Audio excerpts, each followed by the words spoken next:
My 25F and my fiancé 34M are currently on the verge of a breakup because he is demanding that I apologize, but I refuse to do so, and here I am on Reddit looking for some advice. To start with, I met my fiancé, Chris, on Bumble 5 years ago when I was a university student. He seemed quite normal, ambitious, funny, and stylish compared to some of the other guys I had unfortunately met. We decided to meet for morning coffee at Starbucks after 2 weeks of texting each other. I was standing in front of Chris and we were waiting in line to order our coffees. When my turn came, I asked for a slice of cake along with my coffee, and I watched Chris get visibly annoyed until he noticed that I took out my wallet to pay for my order. After taking our order, we went to get a seat, which is when he started asking if I had ordered the cake, thinking he would pay for me. I shook my head and told him that I never thought that way and I just don't like having coffee on an empty stomach. He then joked about how I had probably ordered the $2 slice of cake because I was just a student anyway. I found it a bit odd that he was saying these things on our very first day, but next, while making small talk, I asked him about what he was doing for a living, and he started to dramatically say how he was tired of answering these questions since every woman was so focused on what job he had. Then he started to brag about how he came from a family of generational wealth and how his parents had so much money that he never needed to work, but he still worked as a freelance artist. I nodded listening to him while he continued to rant about how he was so scared to go out on dates since he was afraid of meeting broke women, and about how every female just cared about how much money a man makes. According to him, he firmly believed in 50-50 and wanted women to pay their own expenses regardless of how much they earned. He told me how he wanted to meet a woman who would be happy to sign a prenup before marriage since he didn't want a gold digger wife. Now some background about me. I initially grew up in a working class family. My dad was a businessman and my mom was a teacher. When I was in middle school, my dad's business started growing exponentially and we moved up the social ladder. My parents gave me a very comfortable life, but they also taught me to work hard and find my own path in life. Hence, I had absolutely no interest in finding a rich husband and depended on him for money when I was doing quite well already. So, when Chris talked about how he wanted a financially independent woman, I agreed with his statement. I told him how I had the next 5 years of my life planned and how I was already working part-time to pay off my student loans. I had insisted on paying my student loans even though my parents would have happily paid for it because I wanted to do something on my own without their help. I told Chris calmly that what he said about a prenup was extremely important since one day I might inherit my dad's business and I would not want my partner to benefit from that. Chris looked at me confused and then started asking questions about my background, my family, and my assets. I told him truthfully about my family, which seemed to really excite him. Suddenly, his rhythm changed and he gave me a quick apology, telling me how he had expected that I was just like every other woman from his past, but now that he knows I come from a comfortable life myself, he could be more relaxed. To be fair, Chris does come from an insanely rich family, so I can sympathize with how some people might have tried to use him, which is why he had his guard up when we first met. Even though our first date wasn't that great, our second date went much better. Chris seemed more like himself and he even offered to pay for our dinner, saying that it was his treat. As we continued to know each other, he started opening up to me more and more about his family. His family only cared about prestige. His parents were extremely rigorous whenever Chris would let them meet any of his girlfriends and would ask questions like, where did you go to school? What's your job title? How much do you make? How much is your home? He told me how he wanted me to meet his parents, but he was scared that they might be rude to me, and because he genuinely liked me, he didn't want to jeopardize what we had. I assured him that I would not take his parents' words to heart. I wish that was true. From the very first meeting, his mother, Donna, absolutely hated me, and she made it very clear to me multiple times.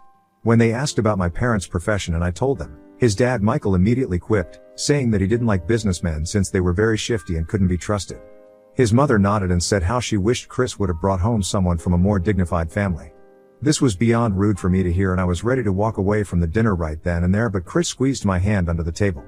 I looked at him and he was pleading with me through his expressions to let it go, so I took a deep breath and decided to suffer through dinner. After that meeting, I swore to never meet his parents because I knew I could never sit through another meal with them. My fiancé agreed and since then has kept his word and has never invited me to meet them ever again. He regularly spends his weekends either golfing with his dad or having dinner with both his parents. In contrast to his parents, my parents are more chill. They never really cared nor showed any excitement about his wealthy family. My fiancé loves spending time with my family because he says they treat him normally and he likes that. 2 years passed with our relationship only grew better and better. On our second anniversary, he decided to propose to me and I said yes. It was a really happy occasion and my family was absolutely thrilled.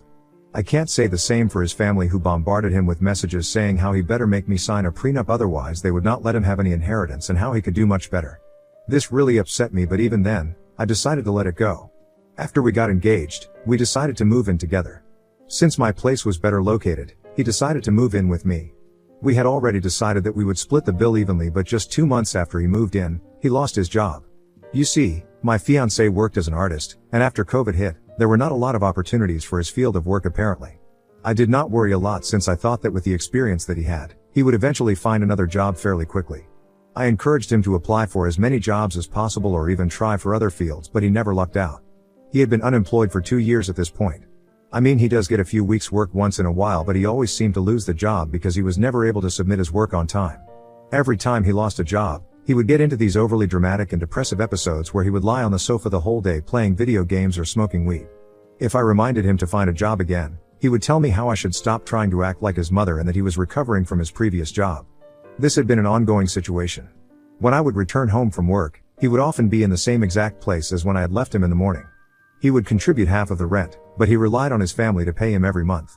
The rest of the bills like TV, internet, gas, electricity and water were paid by me. Occasionally, he would drive for Lyft to earn extra money, but he didn't earn a lot. The market is oversaturated in our city, so he could be out for hours and yet not get any rides. The uncertainty of having an income from Lyft made me really anxious every day, and I tried to encourage him to get back to finding a full-time job, but he never seemed to listen.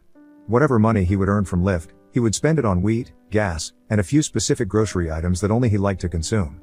He would do absolutely nothing to contribute to our living situation in any way.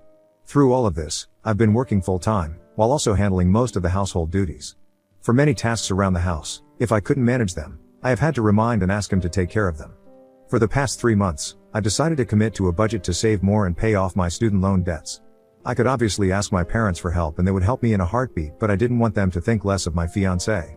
My parents would have definitely asked me to reevaluate my relationship and our future, which I knew they would be right to do, but I loved this guy, or so I thought. I just wanted him to find a job so we could get back to how it was before we got engaged. Naturally, all these factors had become major turnoffs for me in our relationship. We had grown distant, and neither of us took the initiative for intimacy. On my part, it was because my perception of him had changed. It wasn't appealing to return home to a partner snoring on the couch, surrounded by empty food packets. I found myself craving a companion who surprised me with dates without expecting me to foot the bill, someone who could plan vacations, or at the very least, someone with the drive to start their day with purpose. Despite my desire to move on, I was scared of change. I had decided to be engaged with him and I thought we still had something worth fighting for. Ending this relationship would have meant losing my best friend. I will admit that the fear of being alone also held me back. I would dwell on happy memories, wishing things could be the same, and that I could feel the way I did before. I would discuss this with my fiancé multiple times. I would tell him about my growing resentment due to his lack of work ethic while I was working full-time to support our lifestyle. I would emphasize to him the importance of finding a job or contributing more around the house, but each time, he would listen and assure me that he would improve, but unfortunately, there was never any change. Recently, my fiancé's cousin, Jackie, got engaged and invited everyone for dinner to celebrate the good news. My fiancé at first didn't want to take me, which I was completely fine with, but his cousin insisted that I had to come. Jackie has always been sweet to me despite how Chris's parents have treated me, so I begrudgingly agreed to go. During dinner, his parents refused to even acknowledge me, so I didn't say anything to them either.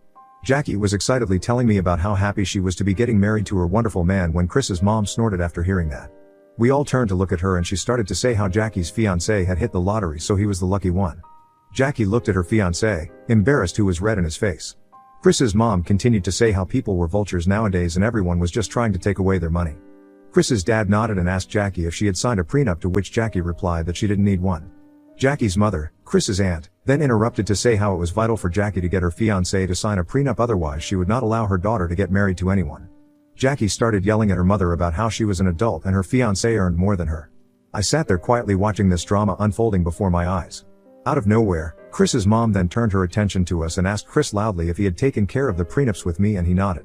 It was true that we had both decided to sign a prenup just after we had got engaged. Chris's dad nodded approvingly, saying how Chris could never be careful when it comes to gold diggers and it was better to be safe than sorry.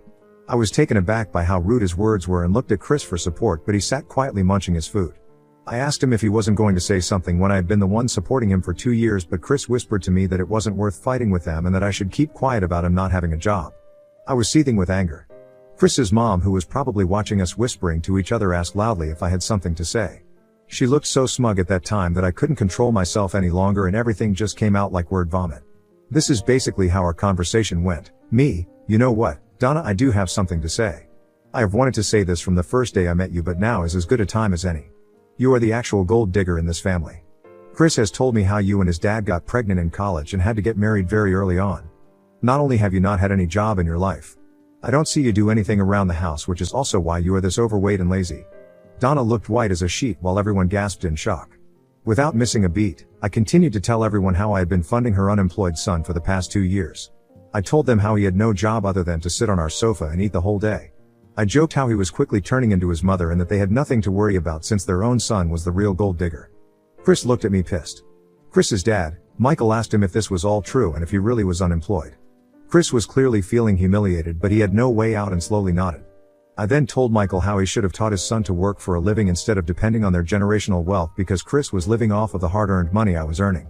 Donna started asking Chris about why he was not working and how embarrassing it was for them to hear such things about him. I smirked in satisfaction as I watched Chris shift in this seat uncomfortably. Donna then asked me if I had any shame for exposing her son like this in front of everyone. She told me how I had no right talking about her or Chris's husband and that I'd come from a lesser family so I should learn to respect them if I wanted to be married to be Chris. Michael added how his son didn't have to work if he didn't want to and that he would support his son if things became worse. They then demanded that I apologize for tarnishing their family's reputation. I looked at them defiantly and refused to apologize, stating that I had nothing to be sorry for. I told them that if they really had so much money then they should pay me back for the 2 years I had been supporting their son. Their eyes widened in shock when they heard that. Jackie, Chris's cousin, surprisingly supported me. She chimed in, saying that it was hypocritical of Chris's parents to accuse others of being gold diggers when their own son was not contributing financially and depending on someone else. We exchanged a glance and chuckled at the irony, which seemed to infuriate Chris even more. As tensions escalated, Chris started shouting at me, accusing me of throwing him under the bus and ruining the family dinner. He told me how I had no right to bring up his unemployment when he was trying his best to find a job. I snorted and told him that sitting on the sofa the whole day was not really how anyone would find a job. He told me that as my fiancé I should give him more time. I sighed and calmly responded that I was sick and tired of taking care of him and that maybe he should consider moving back in with his parents since he clearly needed a mother, not a fiancé. I got up from my seat before his parents could insult me further, took off my engagement ring and handed it back to Chris. Everyone looked at me shocked and his parents continued to berate me about how I had no right to insult them, but I had reached my limit. Ignoring their yelling, I left the scene, leaving them to deal with the aftermath of our confrontation. I drove back home and immediately started packing up my things to leave. Chris reached home a few minutes later and started yelling at me about how I had embarrassed him in front of everyone. When he noticed that I was packing, his stance changed and he immediately began to apologize, saying he was ready to find a job if that is what it would take to be with me. I ignored his pleas and packed whatever I could and left to come to live with my parents. Since the dinner, I have been bombarded with messages and calls from Chris's family demanding that I get back with Chris to save their face in front of others and then apologize to them. Chris has been messaging me as well, urging me to come back and even blackmailing me by saying how he is feeling suicidal after I decided to leave him. Ida for leaving my unemployed ex-fiancé after how his family insulted me? Update 1. Thank you everyone for the overwhelming response.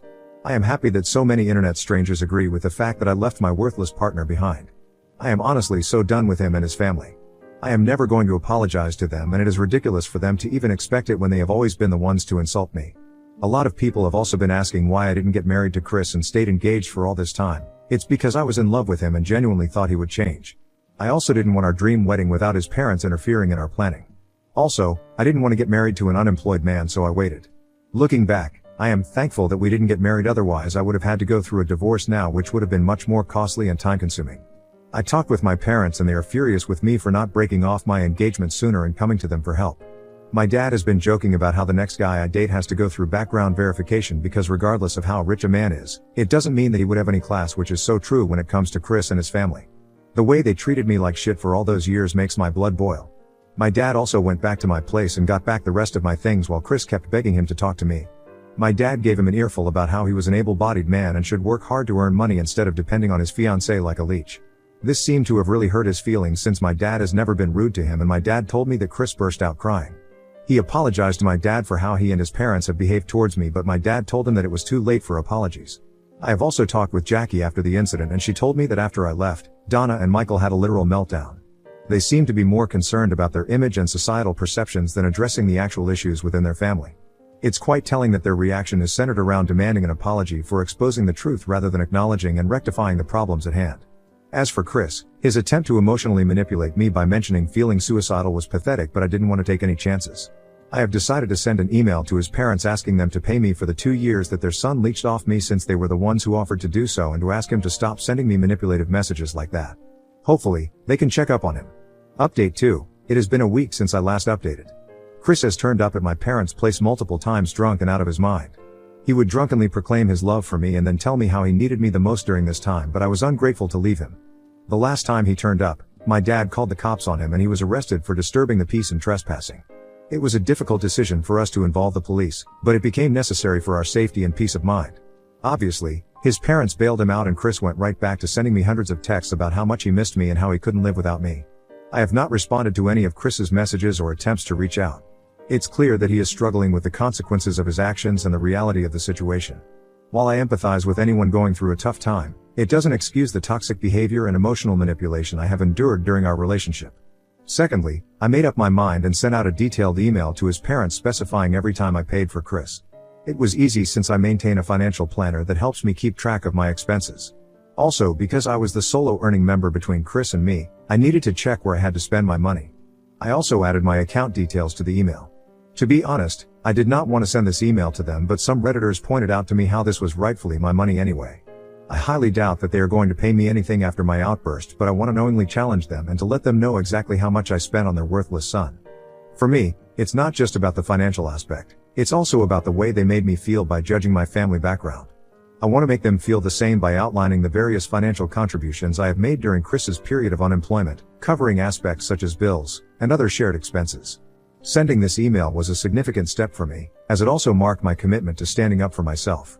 Update 3, they responded. I did not expect them to even acknowledge my email, but Michael replied back to me saying how even though he doesn't forgive me for the outburst, he is concerned about Chris. He wrote how me and Chris should meet for a last time so I could give Chris some sort of closure because he was close to losing his mind. He wrote how Donna and he were extremely concerned about him and begged me to talk to their son. He also wrote that he was transferring the money that I had spent on Chris and that he wished me all the best for my future regardless of whether or not I would choose to stay with their son. I really don't know what to think about this email. I mean, on the one hand, I am happy that I have successfully recovered my lost money, but I really don't want to speak to Chris. I want them to take care of their son instead of asking me to give him closure. I have already said to Chris everything that I wanted to say, and I don't know if having one more conversation would help him in any way. Has anyone else gone through this with their exes? Is it a good idea for me to talk to Chris again? Update 4, I talk with Chris. I know a lot of people had advised me against talking with him, but I had been feeling really guilty for the past couple of days after his parents sent me that email. It was eating my brain, and I decided that for the sake of what we had, I would have a last conversation with Chris and give him the closure he needed. I called him up and he picked up my call immediately. He started to ask if I had finally forgiven him, but I took a deep breath and told him that this wasn't why I was calling. He became quiet as I started to tell him why exactly I had broken up with him. Chris, I've noticed that over the years, we've grown apart. The dinner at Jackie's place was just the breaking point, but it made me realize that our relationship had been strained for a while. I've been falling out of love, and it's not fair to either of us to continue like this. I want you to understand that it's not just about that one incident. Your parents have treated me poorly throughout the relationship, and I don't want to marry into a family that doesn't welcome me. Our values and ambitions are different. I'm an ambitious person, and I want to be with someone who shares similar goals and aspirations. It's become clear to me that we're headed in different directions. Hearing this, Chris started to cry and told me how he had no idea that I had felt this way. I felt bad for the guy, honestly. I know it's hard to hear, I replied gently, but I believe it's important for both of us to be honest. I wish you nothing but the best, Chris. I hope you find someone more suited to your desires and goals. It's time for both of us to move on. Chris apologized for everything. I never meant to hurt you, he said. I appreciate your apology, Chris, I responded. Please don't ever come to my place drunk or send me messages, since I will be blocking you from today. I think this would be a good thing for both of us. Let's end things on a good note. Goodbye. Chris continued to silently cry but didn't protest back. I ended the call and blocked him immediately. It was honestly heartbreaking to block the man who I thought I would be getting married to. What really broke my heart was when I had to delete his pictures from my gallery because I just couldn't stare at his face any longer. Moving forward, I will continue to focus on myself and surround myself with a support system that values and uplifts me. It's quite evident that I have made the right decision in leaving this toxic situation and family. I plan on staying strong and taking the time I need to heal and rebuild. I deserve to have happiness and a partner who appreciates and contributes to the relationship. I have also started applying for jobs in different cities so I can change my city. I have always wanted to live somewhere new, but I never got the chance to since I was with Chris and he was adamant about living near his parents. Now that I am free, I can live wherever I want. Hopefully, I can get a better job than the one I currently have. I am excited about my future and to see what life has in store for me.